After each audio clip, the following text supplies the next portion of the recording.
आज हम बात करेंगे एक ऐसे शख्स की जिसका जिंदा बचना किसी चमत्कार से कम नहीं था। ये कहानी है एरन रैल्स्टन की, जो एक एडवेंचरस और डेयरिंग इंसान था। एरन को नेचर और माउंटेन से बेपनाह मोहब्बत थी। एक दिन बिना किसी को बताए वो अपने सोलो हाइकिंग ट्रिप पर निकल पड़ता है, एक ऐसे सुनसान और रेगिस्तान जैसे पहाड़ी इलाके में जहां आसपास कोई भी जिंदा रूह तक दिखाई नहीं देती। फिल्म का नाम है 127 आवर्स। तो चलिए शुरू करते हैं, लेकिन उससे पहले नमस्कार दोस्तों, मैं हूं सैम और ये है नो दी स्टोरी। एरॉन निकल पड़ता है अपने हाइकिंग ट्रिप पर। वो अपने सफर में आगे बढ़ता है और रास्ते में उसकी मुलाकात दो लड़कियों से होती है जो रास्ता भटक चुकी होती है।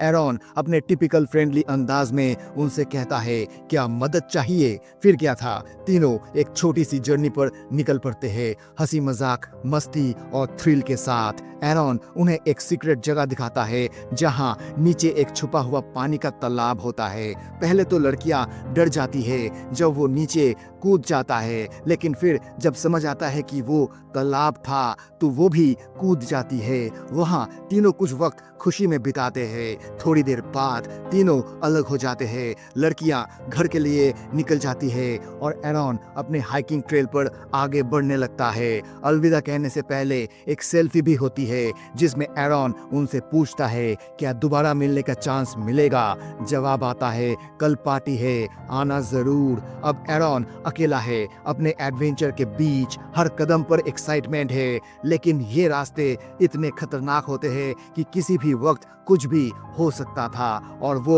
होता भी है।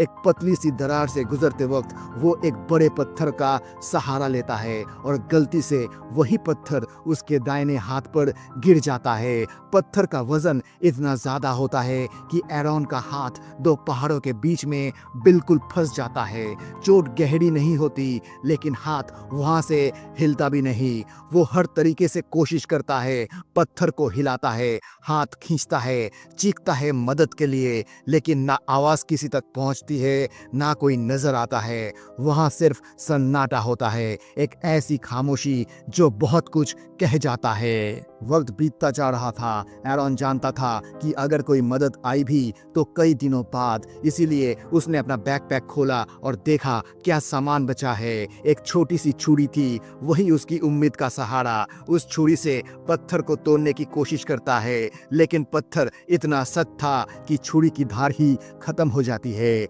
और उसका हाथ अब भी उसी पत्थर के नीचे फंसा हुआ था। एरॉन का हाथ पत्थर के नीचे दबा होने की वजह से उसका पूरा शरीर थक चुका होता है। बाएं हाथ से कुछ भी करना अब एक बड़ा चैलेंज बन गया है, पर फिर भी वो हिम्मत नहीं छोड़ता। अपनी हर बची कुची ताकत के साथ वो पत्थर को हटाने की कोशिश करता रहता है। इसी कोशिश के दौरान उसके हाथों से छोटी सी छुरी फिसल कर दूर जा गिरती है। अब उसका दबा हुआ हाथ तो हिल भी नहीं सकता था, पर एरॉन अपने पैर और बाएं हाथ की मदद से छुरी को अपनी तरफ खींच लाता है।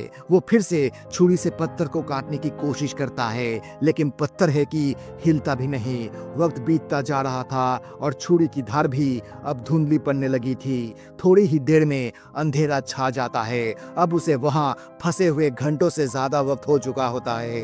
दिमाग में थकान भर आया था। रात ढल जाती है और नए दिन की सुबह होती है। अब तक 25 घंटे हो चुके होते हैं। एरॉन अभी भी वही अटका होता है, बिना किसी मदद के, बिना किसी उम्मीद के। इसी बीच वो अपना कैमरा निकालता है और एक वीडियो बनाता है। उसमें वो कहता है, मैं 25 घंटे से यहाँ फंसा हुआ हूँ। कोई नहीं जानता मैं कहाँ हूँ, क्योंकि मैंने किसी को नहीं बताया था कि मैं यहाँ हाइकिंग करने जा रहा हूँ। उसके पास सिर्फ आधा लीटर से भी कम पानी होता है। जब वो कैमरा में अपनी हालत रिकॉर्ड कर रहा होता है, तब उसे लगता है कि कहीं से कोई आवाज आई है। वो जोर से चीखता है, शायद कोई सुन ले, पर अफसोस वहाँ कोई होता ही नहीं।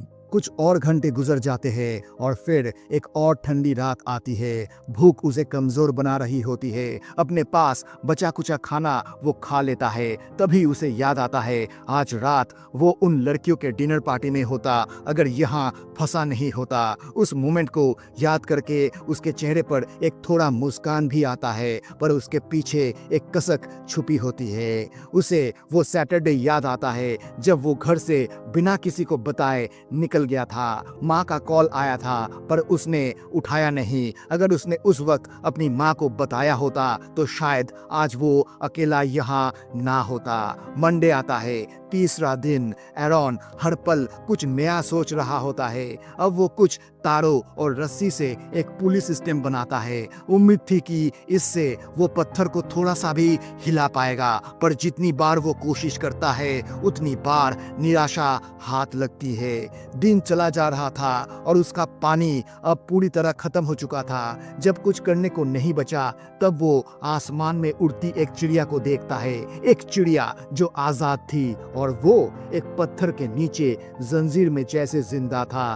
कभी कभी कुछ अजीब से कीड़े उसके पास आते। अगर जिंदा रहना था तो उनका इंतजार भी करना पड़ता। इस इलाके में सिर्फ कुछ ही पलों के लिए धूप आती थी, बाकी समय में तो बस ठंड और अंधेरा ही था। अब उसके पास एक ही ऑप्शन बचा था, अपना हाथ काटना। वो अपने हाथ को सख्ती से बांधता है ताकि खून ज्यादा ना बहे। छुरी उठाता है और हाथ पर चलाता है, लेकिन छुरी में अब उतनी धार नहीं बची थी। वो फ्रस्ट्रेटेड हो जाता है और कैमरा के सामने मुस्कुरा कर कहता है, सस्ती छुरी कभी मत खरीदना, जिंदगी ले लेगी। एक और दिन बीत जाता है। रात का अंधेरा छाने लगता है। ठंड, सुनसान पत्थर के बीच अकेला एरॉन अपनी पुरानी यादों में खो जाता है। माता पिता, बचपन के दोस्त, कुछ अधूरे रिश्ते, सब उसकी आंखों के सामने एक एक करके उभरते हैं। आसमान में काले बादल घिरने लगते हैं और अचानक एक तेज बिजली चमकती है, फिर जोरदार बारिश। एरॉन जो पिछले कुछ दिनों से एक बूंद पानी को तरस रहा था, अपनी बोतल से बारिश का पानी इकट्ठा करने लगता है। हर एक बूंद उसके लिए अमृत जैसी होती है, लेकिन धीरे धीरे उस जगह में पानी चढ़ने लगता है। पानी का भार बढ़ता है और एरॉन डूबने लगता है। वो पत्थर को हिलाने की कोशिश करता है और फिर एक चमत्कार होता है, पत्थर हिलता है, उसका हाथ छूट जाता है। एरॉन तुरंत खुद को छुड़ाता है, भागता है, दौड़ता हुआ अपनी कार तक पहुंचता है और अपने घर की तरफ निकल जाता है। लेकिन अचानक सब कुछ रुक जाता है।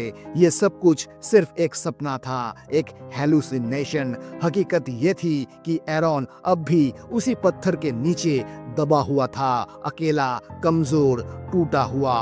थकान, भूख और पानी की कमी ने उसका होश चुरा लिया था। अब उसका मन अपने साथ बातें करने लगा। वो चीखने लगता है, हंसने लगता है और कभी कभी तो अपनी हालत का मजाक भी उड़ाता है। काश मैंने माँ का कॉल उठाया होता या उसे सिर्फ ये बता दिया होता कि मैं कहाँ जा रहा हूँ। जिस दुकान से मैंने हाइकिंग का सामान खरीदा था उन्हें भी मैं कुछ नहीं कह पाया। अगर बताता तो शायद वो पुलिस को इन्फॉर्म कर देते, कोई मुझे ढूंढने आता। कैमरा ऑन करता है और रिकॉर्ड करता है। माता पिता से प्यार भरे शब्दों में विदा लेता है। उसके चेहरे पर एक अजीब सा सुकून होता है, जैसे वो तैयार हो चुका हो अपने अंत को गले लगाने के लिए। अब उसका शरीर ज्यादा देर तक कुछ करने लायक नहीं बचा।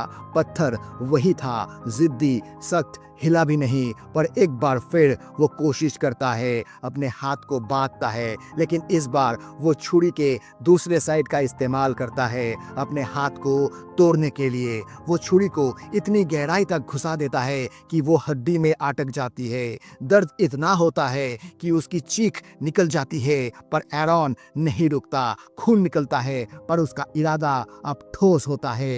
एक और दिन ढल जाता है। अब एरॉन के पास ना एनर्जी थी, ना पानी, ना उम्मीद। उसका मन कहता है शायद ये पत्थर उसका इंतजार कर रहा था बचपन से। ये जगह, ये पल, क्या इसी दिन के लिए मैं पैदा हुआ था? वो अपनी छुरी से पत्थर पर लिखता है, रेस्ट इन पीस एरॉन रैल्स्टन, और नीचे अपना नाम और जन्म तारीख लिख देता है, जैसे वो खुद ही अपना अंतिम पत्थर लिख रहा हो। अब उसका शरीर भी साथ नहीं दे रहा था और मन भी, सारी हिम्मत थक कर गिर चुकी थी। उस जगह की खामोशी में सिर्फ उसके सांस लेने की आवाज रह गई थी। अगला सुबह एरॉन की आंखें धीरे धीरे खुलने लगती है। कमजोर और टूटे हुए जिस्म में भी एक नई हलचल सी महसूस होती है और फिर उसे नजर आता है एक छोटा बच्चा जो उसकी तरफ मुस्कुरा रहा होता है। ये बच्चा कोई और नहीं बल्कि उसका काल्पनिक बेटा होता है। एक सपना, एक उम्मीद, एक नई जिंदगी का एहसास। इसी जज्बे से भरा हुआ वो अपने हाथ को उल्टा झुकाता है और पूरी ताकत से झटका देता है। हड्डी की वो चीख सुनाई देती है और उसका हाथ टूट जाता है। दर्द हद से ज्यादा होता है लेकिन उसकी हिम्मत अब हर सीमा पार कर चुकी होती है। वो अपनी छुरी उठाता है और धीरे धीरे हर पल से लड़ता हुआ वो अपना हाथ काटना शुरू करता है। ये दर्द उस दर्द से अलग होता है जो उसने पिछले 6 दिनों में सहा था। ये दर्द जीने की चिंगारी बन चुका था और फिर वो आजाद हो जाता है। पत्थर के नीचे अब भी उसका हाथ दबा होता है लेकिन एरॉन खुद को छुड़ा चुका होता है। उसने उस पत्थर को पीछे छोड़ दिया जिसने उसकी जिंदगी रोकी थी लेकिन जिसे हराकर वो आगे बढ़ चुका था। सबसे पहले वो उस बारिश के पानी तक जाता है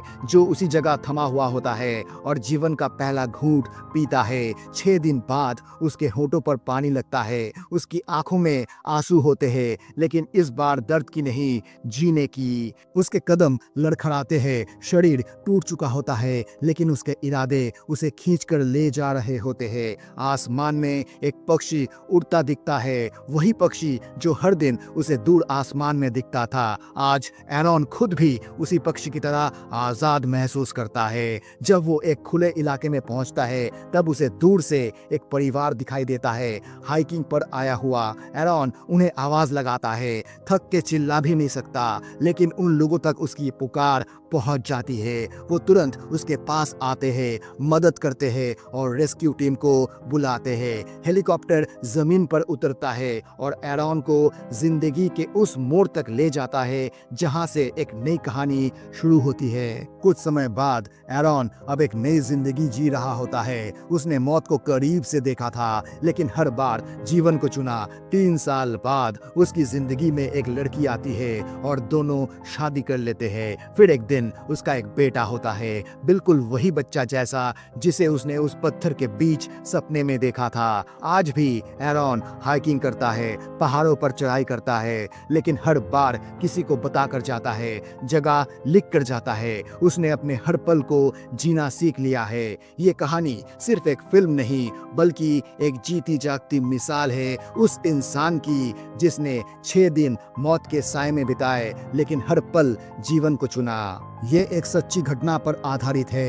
एरॉन रैल्स्टन ने सच में उन सुनसान और खतरनाक पहाड़ी रास्तों में लगभग 6 दिन गुजारे, बिना खाने के, बिना पानी के, बिना किसी मदद के। वो पत्थर जिसके नीचे उसका हाथ फंसा था उसका वजन था 360 किलो और उस पत्थर ने सिर्फ उसका हाथ ही नहीं, उसकी सांस, उसकी आजादी और उसका हर सपना कुचल दिया था। लेकिन इन सब के बीच भी एक चीज थी जो कभी नहीं टूटी, उसकी हिम्मत। अपने एक इंटरव्यू में एरन ने कहा था, अगर मैंने अपना हाथ उस वक्त काट दिया होता जब मेरा शरीर मजबूत था तो शायद खून इतना बह जाता कि मैं वहां से जिंदा निकल ही नहीं पाता और अगर मैं और रुकता तो उस वक्त भी मर ही जाता। लेकिन जब मैंने हाथ काटा तब तक मेरा शरीर इतना कमजोर हो चुका था कि खून भी कम बहा और मैं जीवित रह गया।